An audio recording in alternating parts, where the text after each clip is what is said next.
25 or 50? What's the house view? House view 25, but I mean, I think we're all acknowledging there's risks of 50.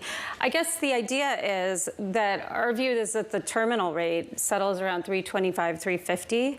So that's what we're sort of tethering our market expectations to. The idea that inflation is cooling, rates are going down, but not to the lows that we saw pre-pandemic, to your point. So we're not going back to that sort of disinflationary environment where you've got, zero interest rates forever. And I think that's what puts pressure on tech and some of these areas of the market that are still very loved and very crowded. So what should be loved? What should be a little bit more crowded?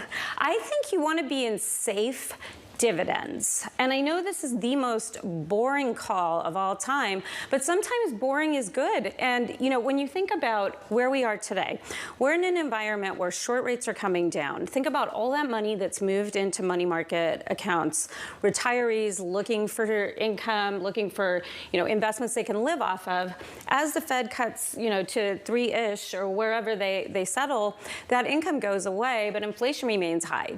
Retirees need real yield, and where we see that is in utilities, financials, real estate, in the S&P 500, areas that might not seem safe, but today I think they're higher quality than they have been in a very long time. There's a real question about whether this market is fully priced a soft landing and whether the Fed can sort of keep that going, the last gasps of it this week on Wednesday, with potentially a 50 basis point cut, as well as some sort of forecast. How much can this market kind of rally, given the fact, even with a soft landing, given the fact that you don't see big tech as a participant and possibly some of the other high flyers either?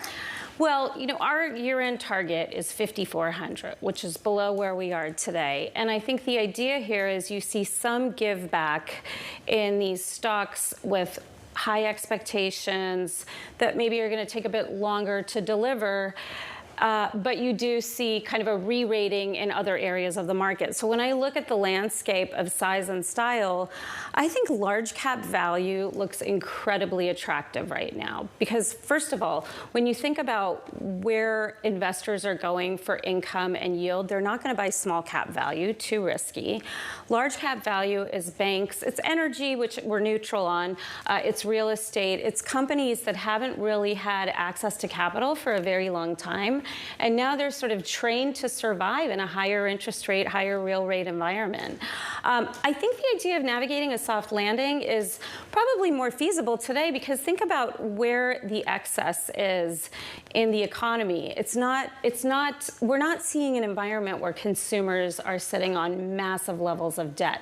Corporations have actually taken advantage of low interest rates and have locked in fixed rated debt. I think we're in an environment where the public capital markets look much higher quality. Maybe the risks have shifted to private lending, areas that are less liquid, real estate. I mean, I worry that if the Fed actually starts cutting and we start to see mortgage rates come down, that reset for home prices might actually be lower rather than higher, because we've been stymied by an environment of no price discovery in housing. Nobody's willing to walk away from their mortgages. So it's a weird world, but I think that things could do, we could be in a kind of an opposite environment of the typical easing cycle. We've got one of those mortgages around this table, so we'll leave that there.